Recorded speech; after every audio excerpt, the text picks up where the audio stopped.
अब आपके पास मालवीय नगर में करने को कुछ बता ही नहीं है, तब तो सब रामराज है पूरा। अब आप तो आप कह सकते हैं वैसा। वही आप पे आरोप लगे कि आपने कुछ इधर का उधर डाटा दिया। कुछ भी करने चलिए जिंदगी में, आरोप लगने से मत डरिए, क्योंकि आरोप लगना जरूरी है। सीवर, पानी, जल भराव, ये सब समस्याएं अभी नहीं हल हो पा रही। देखिए, ये तो भाजपा का क्रिएशन है। नमस्कार, नवोदय टाइम्स पंजाब केसरी में आपका स्वागत है। और विशेष साक्षात्कार की श्रृंखला में आज हमारे साथ दिल्ली चुनावों को लेकर सर्वाधिक चर्चित व्यक्तियों में से एक सज्जन हमारे साथ हैं। नाम है उनका सोमनाथ जी, सोमनाथ भारती। और शुरुआत से अगर कहें तो अरविंद केजरीवाल के उदय के साथ साथ सोमनाथ जी का भी उदय हुआ, लगातार विधायक रहे और अब चौथी बार विधायक होने की तैयारी में हैं। मंत्री भी रहे, जल बोर्ड के का भी बड़ा पूरा काम संभाला। तो तय बात है कि इनसे बातचीत रोचक होगी। बहुत बहुत शुक्रिया सोमनाथ जी। कैसन बा? बहुत बढ़िया बा। आपका बहुत बहुत धन्यवाद। आपने मुझे इस काबिल समझा कि अपने स्टूडियो बुलाया। नहीं, आपने अपने संघर्ष क्षमता से इस अपने आप को दिल्ली के जनता के बीच में लोकप्रिय किया है। आप लगातार चुने आते जाते रहे हैं। तो लेकिन मेरी एक बात समझ नहीं आई। चुनाव से पहले एक चीज़ मैं जानना चाहता हूँ। बिहार से पढ़े लिखे, थोड़ा बहुत आगे आए, फिर उसके बाद आईआईटी से गणित से न जाने क्या क्या किया, फिर उसके बाद एलएलबी कर ली, फिर उसके बाद वकालत में भी तमाम जितनी नोच खोच हो सकते थे हुए, काटछाड़ भी हुई, आरोप प्रत्यारोप का दौर भी चला और फिर दिल्ली में आके राजनीति करने लगे। और वहाँ पे भी आप बहुत शांत वाले व्यक्तित्व नहीं रहे हैं। कभी मंत्री बन जाते हैं, कभी छोड़ देते हैं, या हालात ख़त्म हो जाते हैं, वो बदल जाते हैं। और अपने क्षेत्र में भी आप काफ़ी दौड़ भाग करते हुए नज़र आते हैं क्या आप? सबका मिश्रण हो जो आपने बताया है। देखिए, कारण क्या है कि आईआईटी के बाद मेरे अधिकतर बैचमेट्स फॉरेन चले गए। कई तो चार्टर्ड फ्लाइट से आते हैं और मुझे देखते हैं और कह रहे सोमनाथ तो अभी भी तो सीवर पैदल ही है? तो पैदल ही है? पैदल ही है अभी। तो मुझे याद है जब मैं आईआईटी कंप्लीट करके अपने फादर से पूछा। मेरे फादर अध्यात्म में घुमक्कड़ थे, अब तो उनके एक्सपायर कर गए, 16 में एक्सपायर कर गए। तो मेरा जो पीछे जहाँ से मैं आ रहा हूँ वो बड़ा इंटरेस्टिंग होगा आपके दर्शकों के लिए। मेरा नाम रखा महर्षि मही परमहंस जी महाराज भागलपुर वाले ने, सोमनाथ। महर्षि महेश योगी के गोद में खेला हूँ मैं। देवराहा बाबा, अनुकूल ठाकुर, मतलब इनके देवराहा बाबा के बारे में बता दें अगर जिन दर्शकों को नहीं पता हो। ये बहुत ही चर्चित और बहुत ही लोकप्रिय और बहुत ही ज्ञानी बाबा रहे हैं। और तब की प्रधानमंत्री श्रीमती इंदिरा गांधी भी उनके पैर से जी आशीर्वाद ले चुकी हैं। जय गुरुदेव, ओशो, फिर सत्संग व्यास। मतलब मैं आध्यात्मिक वातावरण में पला बढ़ा हूँ। और मेरे पिता, आपका तो राधा स्वामी से भी रिश्ता नाता रहा है और मुझे लगता है जो नाम है शायद एक हिस्सा वो वहाँ से आपको मिला है शायद। नहीं, नामाकरण तो मेरा हुआ था महर्षि मही परमहंस जी महाराज के द्वारा। वो भी राधा स्वामी की एक ब्रांच है। तो इसी वातावरण के कारण मेरी जो फैमिलियरिटी है दिल्ली से और पंजाब से और इस प्रकार से, चूँकि मेरे पिता काफ़ी समय से ब्यास में रहे और वहाँ काफ़ी आना जाना मेरा रहा, बचपन काफ़ी बीता वहाँ। और ये जो एक बड़ा टच है आध्यात्मिकता से, उसी कारण से आज मैं पॉलिटिक्स में इस प्रकार से हूँ। जब मैं पॉलिटिक्स में आने लगा था तो मैं बाबा जी के सामने पेश हुआ, उनसे पूछा। बाबा जी ने एक ही शब्द कहा, निष्काम सेवा करी। अब वो मेरा बेंचमार्क हो गया कि मुझे पॉलिटिक्स में, चूँकि हमारे लोग डरते हैं पूछने से कि अगर पूछा तो जो कहे वो मानना पड़ेगा। मैंने कहा भाई अगर मना करें हम नहीं जाएंगे। हम पूछे, कहा, और आज आपको दर्शकों के माध्यम से पूरे देश को बताना चाहता हूँ, पॉलिटिक्स में मेरा जो बेंचमार्क है निष्काम सेवा है। मेरे पिता को जब मैंने आईआईटी के बाद कहा कि मैं क्या करूँ, मैं देश सेवा करना चाहता हूँ, तो मेरे पिता ने कहा कि law is the most powerful non political tool to serve the nation. तो मैंने LLB कर लिया IIT के बाद। फिर हमने खूब सारे प्रैक्टिसेस किए, PIL फाइल किए, बहुत कुछ किया। उसके बाद पॉलिटिक्स एक कारण बना, जबकि चूंकि मैं जब केस में पेश हुआ तो चीफ जस्टिस ने तब उन्होंने कहा कि Somnath ji, what you are asking for can't be given to you by the courts. You need to get into now legislation processes to ensure that such laws get made. तो तब मैं अप्रोच किया था BJP को भी, कांग्रेस को भी। उस वक्त मुझे कुछ और कहा गया था, भाई कितने क्या खर्च करोगे पॉलिटिक्स में।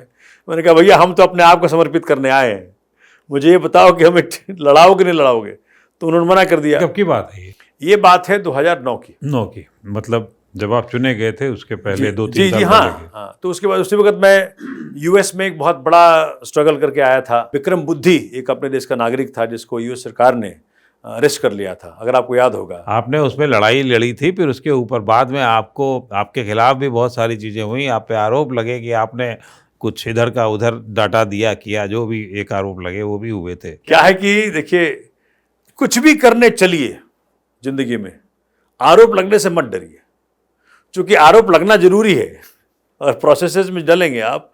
अगर कीचड़ में उतरे हैं तो कीचड़ से बच नहीं सकते आप, ठीक है। कुछ छींटे पड़ेंगे आपके ऊपर, लेकिन उससे आपको घबराना नहीं है।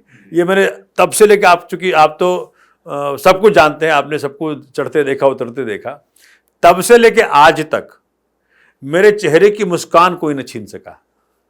चाहे मुझे आप जेल में रख लीजिए, चाहे मुझे आप डिप्राइव कर दीजिए, किसी चीज़ से भी। तो ये जो मेरी यात्रा रही है, इतना इंटरेस्टिंग रही है अक्कू जी, और मेरा पर्पस जिसको लेकर के मैं पॉलिटिक्स में उतरा, that is to spiritualise politics. अच्छा, कितना सफल हो पाया, सच बताइएगा। देखिए, परमात्मा के आशीर्वाद से एक चीज तो मैं सफल करके दिखा दिया कि बगैर बेईमान हुए पॉलिटिक्स में सर्वाइव कर सकते हो। आप अकेले की बात कर रहे हो, सामूहिक पे आ रहे हो? देखिए, चूंकि मैं अपनी बात कर रहा हूं और मेरी जहां तक मेरी नॉलेज है, मेरे साथियों की भी, मेरी पार्टी की भी, मैं बिल्कुल दावे के साथ कह सकता हूं, और अपना तो कह ही सकता हूं। और मेरी पार्टी में जितनी मेरी नज़र जाती है मेरे साथियों के बारे में, उनके बारे में कह सकता हूं, बगैर बेईमान हुए तुम 3-3 बार विधायक बन सकते हो। बगैर बिरयानी बांटे तुम 3-3 बार विधायक बन सकते हो। बगैर पैसा बांटे, बगैर शराब बांटे। मैंने साफ साफ कह दिया कि जो सर, वो मैं अक्सर कोट करता हूं कि स्कूल के दिनों से, IIT के दिनों से ही मैं बड़ा पढ़ाकू छात्र रहा हूं। तो जो व्यक्ति पूरा साल पढ़े वो एग्जाम की चिंता ना करे, वही चीज मैंने प्रैक्टिस की पॉलिटिक्स में। जो व्यक्ति पूरा 5 साल काम करे वो चुनाव की चिंता ना करे, ये मेरा दावा रहा है। क्योंकि देखिए, in comparison to other political parties, I don't have money. I mean today also हमारे लिए तो बड़ा स्ट्रगल रहता है। वो तो मेरे कुछ दोस्त हैं, हेल्प कर जाते हैं, लेकिन पॉलिटिक्स बगैर पैसे का कर सकते हो, मैं उसका प्रमाण हूं। तो आज भी आप ये दावा करते हैं कि जो सीमा है चुनाव आयोग की, उतना ही पैसा वो भी नहीं पहुंच पाता हूं मैं। अच्छा, पिछले 3 चुनावों में क्या रिकॉर्ड रहा आपका उस मामले में? पहुंच नहीं पाए। मेरे ख्याल कि पहले चुनाव में 8 लाख का कुछ था, दूसरे चुनाव में कुछ 14 लाख का था, तीसरे चुनाव में कोई 22-23-25 लाख का था। अरविंद केजरीवाल साहब से आपकी कैसे मुलाकात हुई? अरविंद जी से मुलाकात ऐसे हुई कि जब वो 2010 में ये पैन IIT नोएडा का एक कॉन्फ्रेंस था। चूंकि मैं IIT दिल्ली से हूं, तो मैं पैन IIT का हिस्सा हूं। पैन IIT का कॉन्फ्रेंस ऑल्टरनेट होता है, एक इंडिया में, एक फॉरेन में होता है। तो उसके पीछे हुआ था शिकागो में, जब मैं विक्रम बुद्धि के लिए लड़ने गया था। जब मैं पहला इंडियन था जो कि फैसला कर गया था कि जी हमको तो विक्रम बुद्धि को लेके ही आना है। अब विश्वास ना करेंगे, उस वक्त के SM कृष्णा साहब एक्सटर्नल अफेयर्स मिनिस्टर थे, और मैं उनसे हाथ जोड़ के विनती करने गया था। जब उन्होंने कह दिया था कि Somnath ji, why do you go to US to study? मैंने कहा साहब, आप ऐसी बात कर रहे हैं कि why do we need to be born, remain in the mother's womb, will remain safe. अरे भाई, आपको ये देखना है कि आपका सिटीजन अमेरिका में गलत तरीके से उसको फंसाया गया है, गलत तरीके से रखा गया है, इसका भी देखना है। तो मैं बड़ा निराश रहा कांग्रेस को लेकर के उस वक्त। तो अरविंद केजरीवाल जी 2010 में पैन IIT के मूवमेंट में आए हुए थे नोएडा। वो बड़े स्टार थे उस वक्त, कॉमनवेल्थ गेम्स का वक्त चल रहा था, अगर आपको याद होगा। वो बोल रहे थे ऊपर से, चूंकि मैं वो कर चुका था जो कांग्रेस के पास चला गया था, भाजपा का चला गया था मुझे पॉलिटिक्स में आने के लिए। उन्होंने जो पैसे की डिमांड करी थी, हमने कहा कि भैया पैसे है नहीं हमारे पास। तो मन में बड़ी गहरी इच्छा थी कि कोई तो मिले, कहीं तो शुरुआत करें। अरविंद जी स्टेज पर थे और मैं नीचे ऑडियंस में था। अरविंद जी ने कहा, देखो जी CWG गेम्स में कुछ होना नहीं है, स्कैम में बड़ी मछलियां छोटी मछलियों को खा जाएंगी और हम सबको मूवमेंट करना पड़ेगा। मैं नीचे बैठा बैठा सोचूं कि ये आदमी मिल जाए मुझे मजा आ जाएगा। भाई साहब, कहते ना परमात्मा अगर ऐसी इच्छा करो, इतना पावरफुल डिजायर था वो। शाम को बगैर किसी कम्युनिकेशन का अरविंद केजरीवाल जी बैगन आर्मी मेरे घर पहुंच गए शाम को। अरे वहाँ कैसे पहुँच गए? पहुंच गए। हमने पूछा, मेरे आंखों में आंसू थे। मैंने कहा साहब, कल आज सवेरे मैंने इच्छा जाहिर की थी परमात्मा से और आप साहब यहाँ आ गए, इसका मतलब प्रकृति कुछ चाहता है कराना। वो आए थे मुझे हायर करने के लिए कि कॉमनवेल्थ गेम स्कैम केस कर दो मेरे लिए। उनको वकील चाहिए था, तो किसी ने बताया था कि अभी सोमनाथ तो वो है जो कि अमेरिका जाके लड़के आया अपने हिंदुस्तानी के लिए, तो उस ख्याल से वहाँ गए। मैंने उनको कहा कि अरविंद जी पॉलिटिक्स जाना पड़ेगा, चूँकि मैं पॉलिटिक्स जाना चाहता था। अरविंद जी ने कहा, नहीं सोमनाथ जी, ये केस कर दो मेरे लिए, पॉलिटिक्स मेरे बस की चीज़ नहीं है। मुझे याद है, मैं आज भी जब मिलता हूँ ज़रूर कहता हूँ। तो अरविंद जी बिल्कुल राजी नहीं थे पॉलिटिक्स मानने के लिए। तो मैं कह सकता हूँ इस पॉलिटिकल पार्टी में बहुत कम लोग ऐसे थे जो कि पॉलिटिकल डिजायर के साथ पार्टी को स्टार्ट किए। उसके बाद फिर तो जुड़ गए। उनका पहला वकील में रहा, लोअर कोर्ट से हायर कोर्ट तक। अब तो ढेर सारे वकील आ गए, बड़े बड़े वकील भी आ गए। और फिर उन्होंने कहा कि सोमनाथ जी आप केस लड़ो मालवीय नगर से, चुनाव लड़ो मालवीय नगर से, 13 वाला चुनाव। मैंने कहा यार कैसे करेंगे, चूँकि अनुभव तो था नहीं। So he told me, you are starting from 6000+ votes. मैंने कहा कैसे? बोला IIT दिल्ली आपके विधानसभा में आएगा। और मैं वहाँ का अलमनाई के प्रेसिडेंट रहा और 14-15 साल से ऑलरेडी एसोसिएटेड था मैं। आप तो संघ के भी कोई अध्यक्ष वगैरह थे? जी, IIT अलमनाई एसोसिएशन जो है ना, उसका प्रेसिडेंट रहा काफ़ी। मेरा ख्याल है कि 97 में जब पास आउट किया, उसके बाद मैं जुड़ा ही रहा उनसे। तो कोई 2012-13 में मैं रहा प्रेसिडेंट उनका, अलमनाई एसोसिएशन का। तो I was possibly the only one who had 6000+ votes when we started the politics, and that's how उस वक्त मेरा पहली जनता ने मार्जिन दिया 8000 का, सेकेंड टाइम मार्जिन दिया बढ़ गया 16,000, हाँ। तीसरा बार जनता ने मार्जिन दिया 20 में 18,200 का। तो ये मैंने एक ही चीज फॉलो किया सर। मैंने कहा देखो मैं हिंदू हूं, मेरे धर्म में हर व्यक्ति को परमात्मा स्वरूप मानते हैं लोग। मेरा धर्म कहता है 33 करोड़ देवी देवता, जब पॉपुलेशन वर्ल्ड की 33 करोड़ थी। तो मैं सभी व्यक्ति को, और मैं आपके चैनल के माध्यम से, आपके माध्यम से पूरे देश को कहना चाहता हूं, मैं सभी व्यक्ति को परमात्मा स्वरूप मानता हूं। मेरे गुरु ने कहा निष्काम सेवा करना है। अगर आपको मैंने परमात्मा स्वरूप मान लिया तो फिर क्या बच गया? तो परमात्मा स्वरूप आप मानते हैं, लेकिन विवाद क्यों आपके साथ में रहते? फिर विवाद कुछ ऐसा है कि अब जब आप, चूंकि क्या है ना, जैसे मान लीजिए कि आप आए समस्या लेके मेरे पास और मुझे लग रहा है कि समाधान इसका जरूरी है, तो प्रोसेसेस फॉलो करेंगे। अगर मान लीजिए कि आपकी बहन को कोई छेड़े, तो अब आप पुलिस को तो फोन करने से बचे उस वक्त कि हम पुलिस को फोन करेंगे और पुलिस आएगी तो पुलिस मेरे सिस्टर को बचाएगी। आप खुद लपकेंगे, बोले कि अरे भैया तेरी ऐसी की तैसी, पकड़ो उसको। तो ऐसा ही है, मेरे जहन में रहता है कि भैया कैसे हम फास्ट जस्टिस करें इस व्यक्ति के लिए, कैसे हम तुरंत इसको न्याय दिला दें। वो खिड़की वाला जो कांड रहा मेरा, जिसमें कि ड्रग माफियाओं के साथ में भिड़ा और ह्यूमन ट्रैफिक के साथ में भिड़ा, आज भी केस जाता हूँ, कोर्ट जाता हूँ आज भी मैं। लेकिन उस केस के कारण रघु जी मेरा क्षेत्र स्वर्ग बन गया। वो क्षेत्र, वहाँ ड्रग माफिया खत्म हो गए, ह्यूमन ट्रैफिकिंग खत्म हो गया। उस क्षेत्र में, उस गलियों में जहाँ बेटियों को लोग गलत निगाह से देखते थे, क्योंकि देखिए अब आपकी बेटी हो, मेरी बेटी हो, अगर रात को कॉल सेंटर से बेचारी काम करके आ रही है तो कोई कुछ बोल देता था, तो हमारा अजय पिता खून खोलता था। तो आज वो सारी बेटियां और आपके भाई को उस क्षेत्र से आज 99%, 95% वोट पड़ता है। इसी कारण से पड़ता है क्योंकि उस क्षेत्र में इतनी बड़ी समस्या थी ड्रग माफियाओं की। और हमें निश्चित रूप से वो याद है विजय कि वो बहुत बड़ी समस्या थी और काफ़ी कुछ हल भी हुई। लेकिन आप पर एक वो है कि इतने साल लगातार रहने के बाद भी, बहुत स्थानीय समस्या से बात कर रहा हूँ, सीवर, पानी, जल भराव, ये सब समस्याएं भी नहीं हल हो पा रही। देखिए ये तो भाजपा का क्रिएशन है। मेरे क्षेत्र में कहीं भी आपको, इनफैक्ट जब मैं 13 में घूम रहा था अपने क्षेत्रों में, जब उस वक्त प्रचार में, ऐसी कोई गली नहीं थी जहां गंदे पानी की समस्या नहीं थी। और आज आपके चैनल के माध्यम से दावे के साथ कह रहा हूं, ऐसी कोई गली नहीं है जहां कोई परमानेंट गंदे पानी की समस्या है। सब जगह ठीक कर दिया। अब क्या है ना कि चूंकि हम थोड़े अनकंट्रोल्ड सोसाइटी हैं, अब किसी को भैया रात को कनेक्शन लेना हो तो थोड़ा तोड़ करके प्लम्बर से इलीगल तरीके से ले लेता है और वो छेद छोड़ देता है, वो उसको प्रोफेशनली नहीं प्लग करता है, तो रात को जो किए हुए छेद है उसके जरिए गंदगी घुस जाती है, भुगतता है सोमनाथ भारती।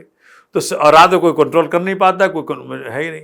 तो मैं देख पाता हूं कि मेरे क्षेत्र में आज गंदे पानी की समस्या बिल्कुल नहीं है, ओवरफ्लोइंग सीवरेज की समस्या परमानेंटली बिल्कुल नहीं है, पानी नहीं आ रहा हो हमारे क्षेत्र में बिल्कुल नहीं है ऐसी समस्या। मेरा क्षेत्र सर पहला क्षेत्र है जहाँ की 24/7 मॉडल हमने इस्टेब्लिश किया। गीतांजलि इनक्लेव नवजीवन बिहार में पायलट प्रोजेक्ट के तहत हमने वहाँ पे 24/7 वाटर सप्लाई होता है, उसे एक्सपेंड करना है। अगर ये जब मैं जल बोर्ड का वाइस चेयरमैन था, मैंने हाथ जोड़ के एलजी साहब को विनती किया कि मेरे पास एक, मैं आईटी का पढ़ा लिखा हूँ, थोड़ा मुझे काम करने दो। उस प्रकार से 140 MGD जो आपका ट्रीटेड अफ्लुएंट है ओखला वाला, ओखला यूपी के करीब है, मैंने कहा सर जल बोर्ड के कॉस्ट पे मुझे पाइपलाइन डालने दो यूपी तक, और यूपी को राजी कर लो कि भैया आप किसानों को फ्रेश वाटर मत दो, रॉ वाटर मत दो, किसानों को ट्रीटेड अफ्लुएंट दो जो कि उनको अच्छा रहेगा उनकी खेती के लिए, और वो 140 MGD मुझे रॉ वाटर दे दो। मैंने कहा, मैं हाथ जोड़ के विनती किया। उसी प्रकार से गुड़गांव के तरफ भी हमारा जो STP है उसका ट्रीटेड अफ्लुएंट है कोई 30-40 MGD। मैंने कहा भाई ये वाला हरियाणा में देता हूँ किसानों को, मैं पाइप डाल देता हूँ अपने कॉस्ट पे, वो पानी हमको एक्स्ट्रा दे दो। अगर सर कोऑपरेटिव फेडरलिज्म चले ना, दिल्ली की समस्या ना बचे, अगर वो पानी मिल गया होता, 200 MGD पानी मिल गया होता अकू जी, तो आज दिल्ली में घर घर मैं पानी 24 घंटे पहुंचा चुका। तो क्यों नहीं पहुंचा पाए फिर आप? अपने एक्स्ट्रा पानी नहीं, वी डोंट प्रोड्यूस वाटर, हम नहीं, गंगा कनाल में बैठे हुए हैं। आप नहीं करते हैं, लेकिन ये प्रक्रिया क्यों नहीं शुरू कर पाए? क्या वहां से नहीं जवाब नहीं आया? नहीं दिए, क्योंकि अपने पास जो एग्रीमेंट है 93 वाला ना, जो एग्रीमेंट अच्छा, उस वजह से उसका लिमिटेशन है, उसको वो गा रहे हैं। ठीक है, हम कह रहे हैं कि भैया हम ट्रीटेड अफ्लुएंट आपको दे रहे हैं, आपके हरियाणा के किसानों को भी, यूपी किसानों को भी, जो आपको धन्यवाद करेंगे इसके लिए, उसके वजह रॉ वाटर दे दो हमको। तो नहीं दिए। अगर हो गया होता तो मैं कितना भी अच्छा इंफ्रास्ट्रक्चर दिल्ली का कर लूं, जब तक रॉ वाटर उपलब्ध नहीं होगा तब तक आप 24/7 का सपना पूरा नहीं कर सकते। और इसी कारण से अरविंद केजरीवाल जी ने साइंटिफिक तरीका ढूंढा कि यमुना जी के तट को आप रिजर्वायर की तरह डेवलप करो, जिसमें बारिश का पानी हम संजोएं और अंडरग्राउंड वाटर टेबल बहुत ऊपर लेकर के आ जाएं। तो जहां जहां इस प्रकार के पानी संजो लेंगे हम यमुना जी के तट पे, तो 22 किलोमीटर स्ट्रेच है वो पूरा, 23 किलोमीटर का, तो वहां पे अंडरग्राउंड वाटर हम एक्सट्रैक्ट कर सकते हैं ट्यूबवेल से, आरओ के माध्यम से प्रोसेस करके उन असेंबलीज में पानी सप्लाई कर सकते हैं 24/7, और बाकियों में जो गंगा और यमुना का पानी आ रहा है वहां सप्लाई कर सकते हैं। तो बहुत साइंटिफिक अपने पास इस बार तो कर देंगे, बता रहे हैं हम, इस बार समाधान हम दिल्ली को दे देंगे 24 घंटे वाला। अच्छा सोमनाथ जी, जब विधानसभा चुनाव की बात आती है तो आपका जो ट्रैक रिकॉर्ड देखा जाता है वो बहुत ही सुनहरा है, बहुत ही बेहतरीन है, आप लगातार जीतते आ रहे हैं। लेकिन बीच में अभी हाल ही में जब 2024 का लोकसभा चुनाव हुआ, तब वहाँ पर नई दिल्ली लोकसभा सीट से आपको हार मिली थी। इस बारे में मैं आपसे जानना चाहूँगा कि विधानसभा में इतनी अच्छी पकड़, लेकिन लोकसभा में कहाँ चूक गए आप? देखिए, लोकसभा के कई कारण हैं। एक तो वो रहा कि जी मेरे पास पैसे नहीं है, चुनाव लड़ने के लिए बहुत पैसा चाहिए। मैं अपनी विधानसभा मैनेज कर लेता हूँ, क्योंकि सब लोग जानते हैं मुझे किस प्रकार का आदमी, ना तो दारू पिलाएगा, ना तो बिरयानी खिलाएगा, ना तो पैसे बांटेगा। दूसरा क्या रहा बाबू कि मैं बड़ा सुन के हैरान रहा, इस बार मैं जब प्रचार कर रहा हूँ तो लोग मैंने पूछा भाई आप लोग क्यों नहीं दिए लोकसभा में वोट, तो कहे सोमनाथ जी इतना अच्छा विधायक कहाँ मिलेगा हमें, हम नहीं चाहते कि आप दूर जाएं। मैंने कहा ये कोई लॉजिक हुआ भाई, ये इस तरीके से तो आप मुझे विधायक बनाए रखेंगे। बोले सर ऐसा है कि एक आदमी तो चाहिए जो काम कराए हमारा। आप सर ऐसा है, मैं अपने क्षेत्र में 144 बूथ मोहल्ला व्हाट्सएप ग्रुप चलाता हूं। अपने क्षेत्र के हर व्यक्ति को घर बैठे सोमनाथ भारती खुद और काउंसलर, चूंकि हमारे तीनों काउंसलर इस वक्त हैं, उनको मैं 24 घंटा जनता को घर बैठे उपलब्ध कराता हूं। तो आप यहां बैठे इतने बिजी जर्नलिस्ट हैं, आपने ही गए, अपना नाम लिखा, अपने बूथ मोहल्ला को खोला, व्हाट्सएप ग्रुप को खोला, नाम लिखा, एड्रेस, फोन नंबर, समस्या, बस खत्म। तो ये जो मेरी एक्सेसिबिलिटी है, इसके कारण जनता इतनी ग्लूड है मुझे, इतनी ज़्यादा हम दोनों में रिश्ता है कि वो बोले कि कैसे आप चले जाते तो इतना बड़ा लोकसभा सबका बना पाते, आप कैसे मैनेज करते। एक तो वो कानून रहा। तो फिर तो अब आपके पास मालवीय नगर में करने को कुछ बचा ही नहीं है, तब तो सब रामराज है पूरा। अब आप तो आप कह सकते हैं वैसा, क्योंकि क्षेत्र का विधायक वहाँ क्षेत्र में क्या गरीब, क्या अमीर, क्या हिंदू, क्या मुसलमान, सबको घर बैठा उपलब्ध है। आप सोचें, मैं अब कोरोना काल याद कर लें। कोरोना काल में सर, जहाँ नेताओं ने अपने फ़ोन बंद कर दिए थे, अपने फार्म हाउस में जाकर छुप गए थे, वहाँ सोमनाथ भारती सड़कों पे दौड़ रहा था। ये बात सही है। हमने क्यों, गलत तो नहीं बता रहा हूँ। सही है। उस वक़्त आपको याद होगा, अखबारों में भी बड़े बड़े छपे थे, अपने जो जनता के प्रियजन चले गए, खुद क्वारंटाइन फैमिली हो गई, कोई आदमी संस्कार करने के लिए नहीं है। मेरी बीवी, मेरे बच्चे भी हैं, मैं भी परिवार वाला हूँ, मेरी माता भी है, लेकिन उसके बावजूद मैं अपने आप को आइसोलेट करके परिवार से उन दिनों पूरा मैं खाट, वो अपने सोफा पे ही सोया ऑफिस में, कभी घर नहीं जा पाया मैं। संस्कार तक परमात्मा ने मेरे हाथों करवाया। जब वो निगम बोध घाट में लाशों की ढेर पड़ी थी, सोमनाथ भारती अपने क्षेत्र के डेड बॉडीज को लेकर पहुंचता था और अपने हाथों से पुत्र वाला काम किया। ये कितना किया होगा आपने? बहुत किए होंगे। मेरे मतलब अगर हम गिनती करें तो 23-32 तो किए होंगे मैंने।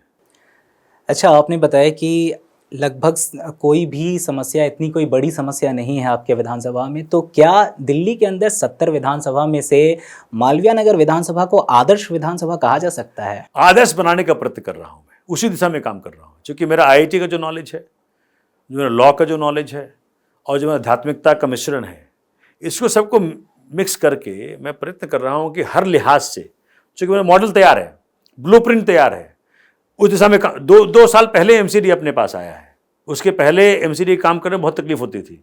अगर मुझे कुछ काम करना है तो MCD का जो कंसर्न पार्षद था, जो भाजपा का पार्षद हुआ करता था, वो अड़ंगा डालता था।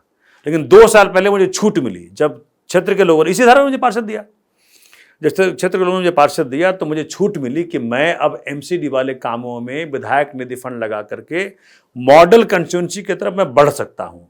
और वो जब मैं बना लूँगा तो मैं वादा कर रहा हूँ आपके चैनल के माध्यम से कि हिंदुस्तान में किस प्रकार से शहर बने, हिंदुस्तान में किस प्रकार से डेवलपमेंट हो, जो मास्टर प्लान ऑफ दिल्ली जो बनाती है DDA, उसका पहला उदाहरण मैं अपना विधानसभा दूंगा। एक बात बताइए, जब सब कुछ इतना गुडी गुडी है, बढ़िया है, तो अरविंद केजरीवाल जी को तो चाहिए था कि जो सबसे कठिन विधानसभा वो आपको सौंपते। अब तो लाजपत नगर तो हो गया ना काम, मालवीय नगर अभी नहीं, क्या बाकी रह गया? क्यों अब आप लोगों को, आपको वोट दें लोग? नहीं, चूंकि मालवीय नगर जो विधानसभा है ना, लाजपत नगर कह रहा हूँ, मालवीय नगर, जो मालवीय विधानसभा है, ये कोई आसान विधानसभा नहीं है। क्योंकि मेरे यहाँ स्लम बहुत कम है, मेरे यहाँ उस प्रकार के लोग बहुत कम हैं जो कि जिनको आप सिर्फ बिजली पानी सेटिस्फाई कर दोगे। हमारे यहाँ के लोग, अब सोचिए, हौज खास, ग्रीन पार्क, नीति बाग, गुलमोहर पार्क, शिवालिक, सर्वोदय, सर्वप्रिय, गीतांजलि, नवजीवन, सदर इंक्लेव, इस प्रकार जो कॉलोनियाँ हैं, SDA, इन कॉलोनियों में they need somebody who is intellectually sound, who can take care of their needs. I mean, they're sitting judges who are there in our मोहल्ला WhatsApp groups. ठीक है, जो हम, अगर आपको पता नहीं याद है कि नहीं, कोरोना काल में मेरे मोहल्ला WhatsApp ग्रुप का चर्चा वहाँ कोर्ट में हुआ कोरोना काल में कि जी हमारे यहाँ बड़ा अच्छा है, हमारे विधायक ने बना रखा मोहल्ला WhatsApp ग्रुप। हम कहते हैं जी हमको रेमडेसिविर चाहिए, वो रेमडेसिविर ला के दे देता है। हम कहते हैं भैया सिलेंडर चाहिए ऑक्सीजन का, ऑक्सीजन सिलेंडर ला के देता है। हमने बहुत काम किया उस वक्त। मतलब मेरे लिए, चूंकि मैं जिस बैकग्राउंड से आता हूँ ना, सेवा मेरा मोटो है, और पॉलिटिक्स से बेटर टूल नहीं हो सकता अगर आपको सेवा करनी हो तो, इफेक्टिव सेवा करनी हो तो। मैं फिर कह रहा हूँ, आपको अब क्यों वोट दें लोग, ये बताइए। चूंकि वो जो मॉडल कंस्टिट्यूंसी बनाना है, वो सपना भी अधूरा है, अभी अधूरा है। उस प्रोसेस में हम हैं। और वो तो आप क्षेत्र में जाके पूछे तो बताएंगे जनता कि क्यों वोट दें। लोग बोलेंगे हाँ जी ठीक है कि हमारे सामने की रोड अभी नहीं बनी है, बन जाएगी, लेकिन ये जो आदमी है ना, ऐसा आदमी हमें नहीं मिलेगा। क्योंकि ना तो वो दिन देखता है ना रात। रात को 12 बजे, अभी एक मैं बता रहा हूँ आपको, छोटा सा उदाहरण दे देता हूँ। 10 साल की बच्ची का ब्लड प्रेशर डाउन हो रहा है। सलम का एक हमारा रेजिडेंट है, उसने फ़ोन किया रात को 10:30 बजे। मैंने कहा कि मैं करता हूँ, मैं जी हॉस्पिटल टू हॉस्पिटल उसको लेके घूमा। फाइनली एम्स में ज़बरदस्ती कराना पड़ा उसे एडमिशन। मैंने कहा करना पड़ेगा, वहीं बैठा हूँ नहीं तो। और जाके 3 बजे सवेरे घर वापस आया मैं, और फिर 5 बजे उठ गया। ध्यान कर तो रहे हैं। अगर ये सोचिए, अब तो फिर ऐसी व्यवस्था है दिल्ली में इलाज की कि एक विधायक को 3 घंटे बाद एम्स में दाखिल कराने के लिए परेशान होना पड़ता है, तब आप इसको क्या संज्ञा देंगे? इसको देखिए, कारण क्या है कि उस रात को जब मैं गया अस्पतालों के अंदर, तो उसका जिद था कि मैं साउथ दिल्ली में जाऊंगा, ओह, मैं जीबी पंत में नहीं जाऊंगा, अच्छा। मैं उसमें डीडीयू में नहीं जाऊंगा। तो जो मेरे अस्पताल हैं, इसलिए मैंने उस दिन ट्वीट भी किया था, मैंने अरविंद जी को अपील भी किया कि एक अस्पताल जीबी पंत हमारे तरफ बना दीजिए। वो चाह रहे थे कि नहीं हम साउथ दिल्ली से आगे जाएंगे नहीं। तो मैं जी उस जिद में अब क्या करूं, मैंने कहा कि भैया ठीक। आप ताल्लुक बिहार से रखते हैं। आज ही भाजपा के द्वारा पूर्वांचल सम्मान मार्च निकाला गया है, तो पूर्वांचल के जो लोग यहाँ रह रहे हैं उनके लिए आप क्या कहेंगे, और उनका झुकाव किस पार्टी की ओर है और क्यों है? देखिए, ये कोई छुपा हुआ नहीं है कि पूर्वांचल का प्यार कितना है भाजपा के दिलों में। रमेश बुधुड़ी साहब ने गालियां बकी हैं भर भर के पूर्वांचलियों को, और किस प्रकार से उस वक़्त के पूर्वांचल के जो नेता थे भाजपा के, अब जब अपने शासनकाल में जब वो एमपी हुआ करते थे, किस प्रकार गालियां बकी थी। या मतलब आप एक से एक उदाहरण निकाल सकते हैं कि नाम मात्र का सिंबॉलिज्म है भाजपा के अंदर पूर्वांचलियों के प्रति सम्मान। अरे सम्मान किसने किया? 1200 छठ घाट बनाए हमने मेरे अपने क्षेत्र में। 11 छठ घाट होना पक्का वाला, जैसे स्विमिंग पूल हो जाए, ठीक है। तो मुझे याद है, जब मैं स्टूडेंट हुआ करता था दिल्ली में, चूँकि मैं तो सत्संग अभ्यास के कारण फ्लुएंट पंजाबी बोल लेता हूँ, और पंजाबी मेरा आप तो डोमिनेंस भोजपुरी भी, पंजाबी भी, अंग्रेजी भी, हिंदी भी। ठीक है। तो क्या रहा है कि ये दिखावा है, उनको वोट बैंक दिखता है पूर्वांचल।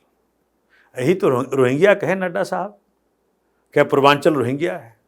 मतलब मैं तो ये कह रहा हूं कि हम सब इस बात को सुनिश्चित करें कि दिल्ली में रह रहा हर व्यक्ति अच्छी शिक्षा, अच्छा स्वास्थ्य, अच्छी सुविधाएं पाले और अपने बच्चों के लिए अच्छा कार्यक्रम कर ले, उनको आगे बढ़ा दे।